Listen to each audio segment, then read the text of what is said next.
Hello everyone, welcome back to my channel. Today's video is also part of the beginner series. We're going to talk about hip ups and downs on the step.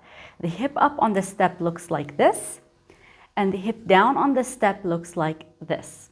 They are very similar in looks, especially if you're a beginner, you might not be able to tell the difference between them, but they serve very different purposes. The step up on the hip up on the step is going to be very important foundation for the choo-choo shimmy that we're going to learn in next class. And also the step down, it's going to be very important for the 3/4 shimmy on the down. So all of that is coming. So let's start with the hip up on the step.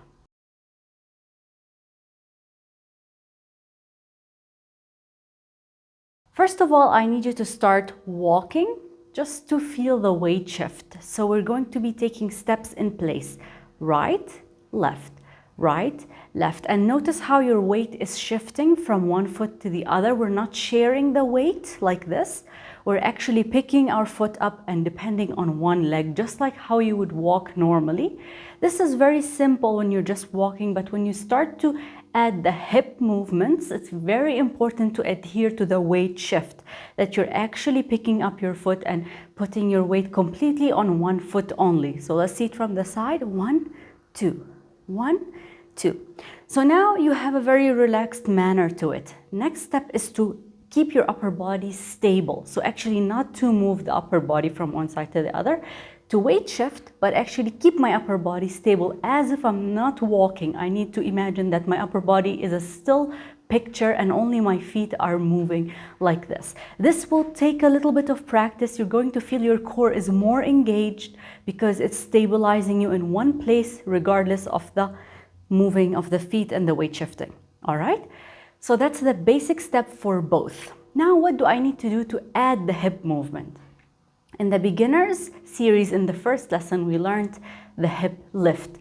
This is the movement that we're going to layer on the footsteps. So we're going to lift, lift, lift, lift. Notice how my knees alternate. So if you need to review this technique, make sure to go to that video first before you layer the two together. So my knees are alternating and pushing my hip up.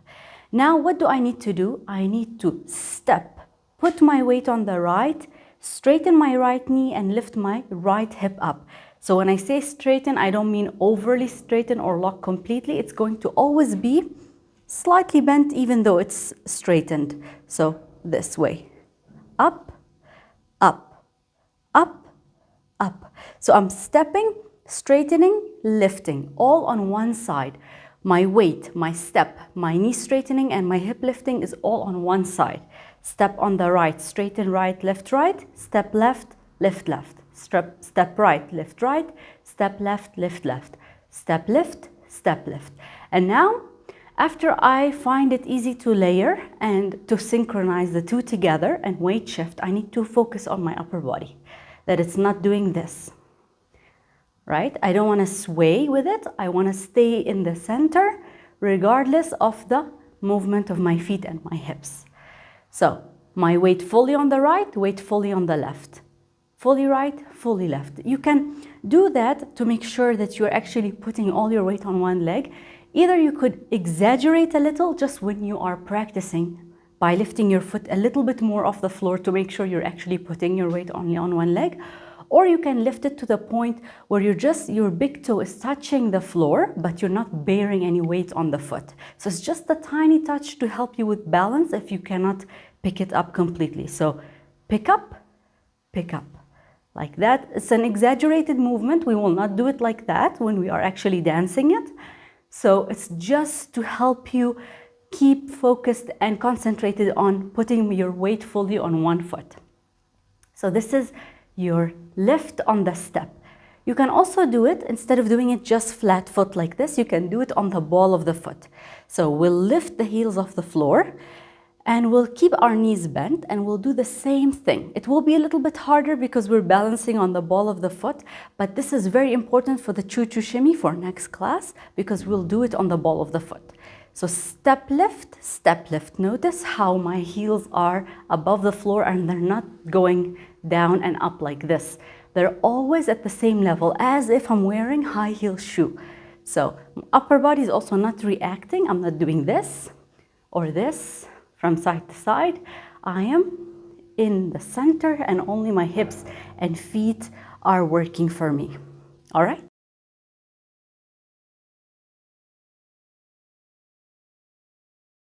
Now let's do the hip down on step. So it's the complete opposite hip movement, but the same technique with the walking and the feet. So I'm still walking, putting my weight fully on one foot and picking up the other foot, making it completely free, not bearing any weight. But for the hip, I'm going to, instead of lifting the right when I step on the right, I'm going to lift the left when I step on the right. So you can think of it this way, lifting the opposite hip. So stepping on the left, lifting the right, stepping on the right, lifting the left.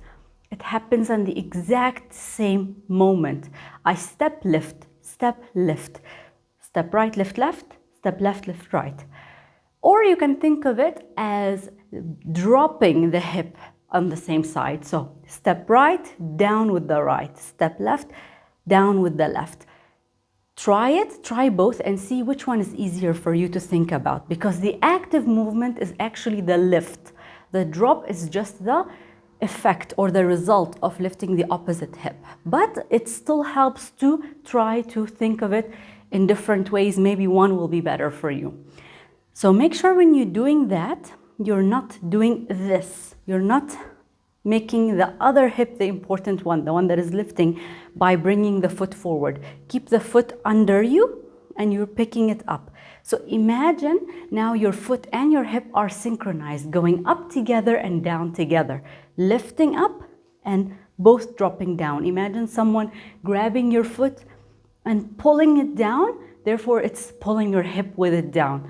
Down, down, down, down. So push both down, push both down, or pick both up, pick both up. So you can think of it either way, try it and see which one is better for you.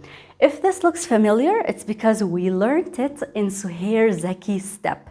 The Suhair Zeki step was on toes. We did the same movement of dropping the hip on the step, but on the ball of the foot. So when we do the three-quarter shimmies, when we do the three-quarter shimmy like this down, down to three, down to three, down to three, down to three, it's going to depend on this technique of dropping the hip on the step, but with a flat foot most of the time, because we will be doing it sometimes on the ball of the foot. So it's a variation, but it's important to learn both. I hope this was clear, and I hope you guys understand the importance of the two, because we're going to apply it in the coming classes, and I'll see you then.